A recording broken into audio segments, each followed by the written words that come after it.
தம் கிருபை பெரிதல்லோ என் ஜீவனிலும் அதே இம்மட்டும் காத்ததுவே இன்னும் தேவை கிருபை தாருமே.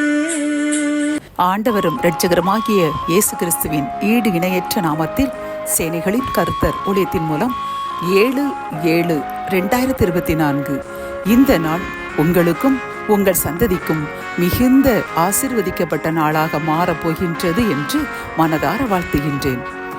இன்று நாம் அறியவிருக்கும் கிருபையின் வார்த்தைகள் உபாகமம் 10ஆம் அதிகாரம் 16ஆம் வசனம். நீங்கள் இனி உங்கள் பிடரியை கடினப்படுத்தாமல் உங்கள் இருதயத்தின் நுனித்தோலை விருத்த சேதனம் பண்ணுங்கள். கத்தோலிக்க வேதாகமம் இவ்வாறு கூறுகின்றது, உங்கள் உள்ளத்தை விருத்த சேதனம் செய்யுங்கள், வணங்கா கழுத்தினராய் இராதேயுங்கள் என்கின்றது. இந்த கிருபையின் வார்த்தையின் மூலம் கர்த்தர் நமக்கு கூறும் ஆலோசனையும் அறிவுரையும் என்னவென்றால், நம் இதயத்தை நாம் விருத்த சேதனம் செய்ய வேண்டுமாம். அவ்விருத்த சேதனம் என்றால் பரிசுத்தம். நம்முடைய இருதயம்தான் வேதாகமத்தில் கூறுகிறது, இருதயம் மிகவும் கேடுள்ளதும் திருக்குள்ளதுமாய் உள்ளது என்று கூறுகின்றது. இருதயத்தின் நினைவுகள் பொல்லாதவைகள் என்று கர்த்தரை கூறுகின்றார். அப்படிப்பட்ட அந்த பொல்லாத இருதயத்தை நாம் பரிசுத்தமாக வைத்துக் கொள்ள வேண்டுமாம். உலக பிரகாரமான மனிதர்கள் எப்படியேனும் வாழ்வார்கள். அவர்களுக்கு விதிமுறைகளோ சட்டத்திட்டங்களோ விதிக்கவில்லை. அவர்கள் எப்படியேனும் வாழ்வார்கள். இறுதியில் அவர்கள் முடிவும் எப்படியோ காணப்படும். ஆனால் கர்த்தர் நேசிக்கின்ற கிறிஸ்தவர்கள் என்று பெயருள்ள நாம், கர்த்தருடைய பிள்ளைகளாகிய நாம் நம்முடைய இருதயத்தை முதலில் பரிசுத்தமாக வைத்துக் கொள்ள வேண்டும் என்று கர்த்தர் விரும்புகிறார். இருதயத்தின் நினைவே வாய் பேசும் என்று வேதாகமம் கூறுகின்றது.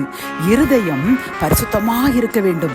இருதயத்தில் எந்த வஞ்சனையோ பொய்களோ பெருமைகளோ மேட்டுமைகளோ பிறரை பற்றிய தவறான எண்ணங்களோ இப்படி தேவையற்ற எண்ணங்கள் இருதயத்தில் நிறைந்திருக்கும் பொழுதுதான் அந்த நிறைவு வாய் மூலமாக வெளிப்பட்டு பிறருடைய மனதை வேதனைப்படுத்துவதாக, பிறருடைய பெயர்களை கெடுப்பதாக, மோசமான ஒரு செய்தியை பரப்பி பிறருடைய பெயரை படுகொலை செய்து அவர்களை அழிக்கின்ற ஒரு கொலையை செய்கின்ற நாவாக நாவு மாறுகின்றது. அப்படி என்றால் முதலில் நம்முடைய இருதயம் விருத்த சேதனம் பண்ணப்பட்டது போன்று மிகவும் பரிசுத்தமாக இருக்கும் பொழுது வாயும் பரிசுத்தமானவைகளை பேசும். நம்முடைய பேச்சின் மூலமாக பிறர் மகிழ்வார்கள். கர்த்தரும் நம்மில் நான் உன்னில் மகிழ்ந்திருப்பேன், நான் உன்னில் மகிழ்ச்சி அடைவேன், என் இருதயம் நீ பரிசுத்தமாக இருக்கும் பொழுது என் இதயமும் மகிழ்ச்சி அடைகின்றது என்று கர்த்தர் கூறுகின்றார். ஆகவே என் அன்பு சகோதரனே சகோதரியே, நாம் உலகத்தில் தான் வாழ்கின்றோம். உலகத்தில் எங்கு பார்த்தாலும் இந்த செல்போன் மற்றும் அதன் மூலம் உள்ளே நுழைந்தால் மிகவும் கேடுகள் தான் உள்ளே இருக்கின்றன, நல்லவைகளும் இருக்கின்றன. ஆனால் சாத்தான் நம்மை மோசமான காரியங்களை தான் பார்க்க தூண்டுவான். அந்த நேரத்திலும் நாம் பரிசுத்தமாக இருந்து நம்முடைய இருதயத்தை பாதுகாத்து கொள்ள வேண்டும். எந்த சூழ்நிலையிலும் உலக பிரகாரமான மக்கள் நினைப்பது போன்று அவர்கள் நினைப்பது நம்முடைய நினைவுகள் இருக்கக்கூடாது. நம்முடைய இதயத்தில் எப்பொழுதும் கர்த்தரை விரும்புகின்ற பரிசுத்தம் பரிசுத்தம் பரிசுத்தம் என்ற அந்த பரிசுத்த நினைவுகள் மட்டுமே இருந்தால் போதும்.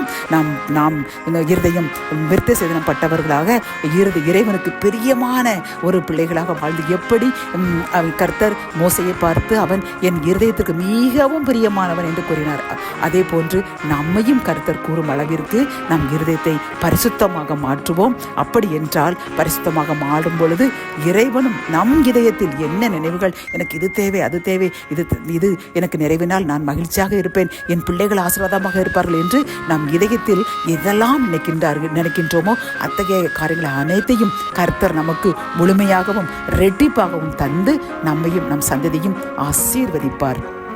ஜெபம். என் அன்பு தகப்பனே, அருமையான இந்த வசனத்திற்காக ஸ்தோத்திரம் அப்பா. நீங்கள் எங்களுக்கு கூறுகின்றீர்கள், எங்களுடைய இருதயத்தின் நுனித்தோலை நாங்கள் விருத்த சேதனம் பண்ண வேண்டும், பரிசுத்தம் பண்ண வேண்டும். அப்படி பரிசுத்தமாய் இருக்கும் பொழுது நான் உனக்கு இரக்கம் செய்வேன், உன் இருதயத்தின் வேண்டுதல்களை நீர் கேட்காமலே நான் அருளச் செய்வேன், ரெட்டிப்பாக தருவேன் என்று எங்களுக்கு அருமையாக கூறிவிடுங்கள் அப்பா. அதற்காக உமக்கு ஸ்தோத்திரம் அப்பா. எங்கள் இருதயத்தை பரிசுத்தமாக வைத்துக் கொள்ள வேண்டும் என்று நாங்கள் நினைக்கின்றோம் என்று இப்போ யாரெல்லாம் அவர்கள் நாங்கள் பரிசுத்தமாக இருக்க வேண்டும் என்று ஆசைப்படுகிறோம், ஆனால் எங்களால் இருக்க முடியவில்லையே என்று வேதனையுடன் கண்ணீருடன் யாரெல்லாம் எப்பொழுது உம்மிடம் வேண்டுகின்றார்களோ, மன்றாடுகிறார்களோ எங்களுக்காக ஜெபிக்கிறோம் அப்பா.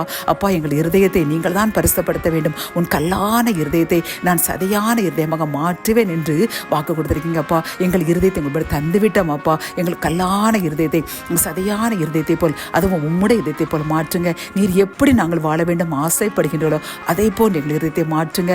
மிகவும் பரிசுத்தமாக மாற்றி அதன் மூலம் எங்களுடைய இருதயத்தின் வேண்டுகள் எல்லாம் நிறைவேற்றி கொடுத்து உம்முடைய பிள்ளைகளாக மாற்றுங்க. சாட்சியாய் நிறுத்துங்க. மீட்பர் இயேசுவின் மூலம் ஜெபம் கேளும் நல்ல தகப்பனே, ஆமென்.